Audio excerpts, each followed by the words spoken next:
नमस्कार, आज तक 24/7 न्यूज में आपका स्वागत है और मैं हूं आपके साथ निकिता श्रीवास्तव। आइए रुक करते हैं आज की तमाम बड़ी खबरों का।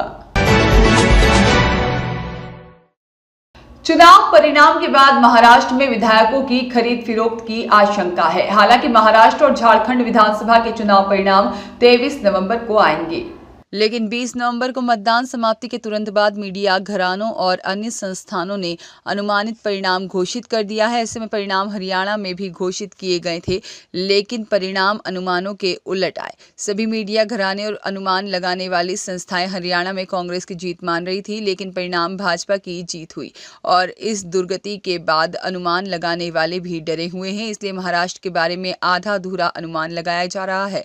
अनुमान लगाने वाली संस्थाओं के आंकड़ों का औसत निकाला जाए तो महाराष्ट्र में भाजपा के गठबंधन वाले महायुति को न्यूनतम 137 सीटें दी गई हैं, जबकि कांग्रेस के गठबंधन वाली महाअघाड़ी को न्यूनतम 120 सीटें दी गई हैं। महाराष्ट्र में 288 में से सरकार बनाने के लिए 145 सीट चाहिए, यानी औसत में भी किसी भी दल को बहुमत नहीं बताया जा रहा है।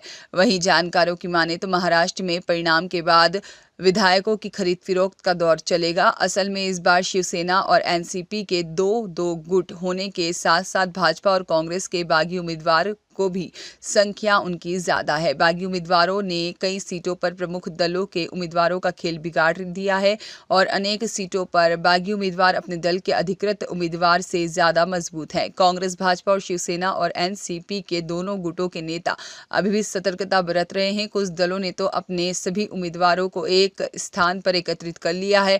इसके साथ ही भाजपा ने कई बागी उम्मीदवारों से संपर्क साध लिया है ताकि जरूरत पड़ने पर सहयोग लिया जा सके। इस बीच महाराष्ट्र के बड़े उद्योगपति चिंतित हैं, क्योंकि यदि कांग्रेस के गठबंधन वाले महाअघाड़ी की सरकार बनती है तो सबसे ज्यादा असर उद्योग की रफ्तार पर पड़ेगा। यहां तक कि झुग्गी झोपड़ी वाला धारावी प्रोजेक्ट भी बंद हो जाएगा। इसके 2 लाख गरीब लोग पक्के मकान से वंचित हो जाएंगे। झारखंड में सरकार बनाने के लिए 41 विधायकों की जरूरत है, जबकि अनुमानों का औसत भाजपा को न्यूनतम 38 और जेएमएम को न्यूनतम 34 सीटें बता रहा है। झारखंड में भी खरीद फिरोख्त की आशंका बनी हुई है।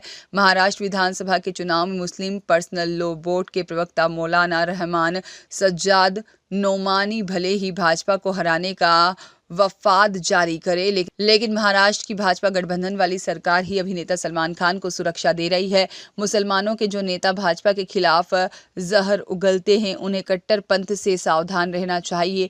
ऐसे नेता यह अच्छी तरह समझ ले कि मुसलमान जब तक हिंदुओं के साथ रह रहे हैं तब तक ही सुरक्षित हैं।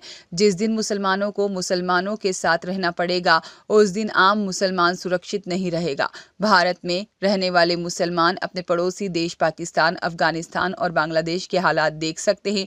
कट्टरपंथी मुस्लिम नेता चाहे कुछ भी कहे, लेकिन भारत की सनातन संस्कृति एकमात्र ऐसी संस्कृति है जिसमें दूसरे धर्मों की परंपराओं का भी सम्मान होता है। यही वजह है कि अजमेर स्थित ख्वाजा साहब की दरगाह पर आम दिनों में मुसलमानों से ज्यादा हिंदू जियारत के लिए आते हैं। कट्टरपंथी नेताओं को भारत की सनातन संस्कृति के इस महत्व को समझना चाहिए। राष्ट्र ब्यूरो चीफ संतोष जैन की रिपोर्ट।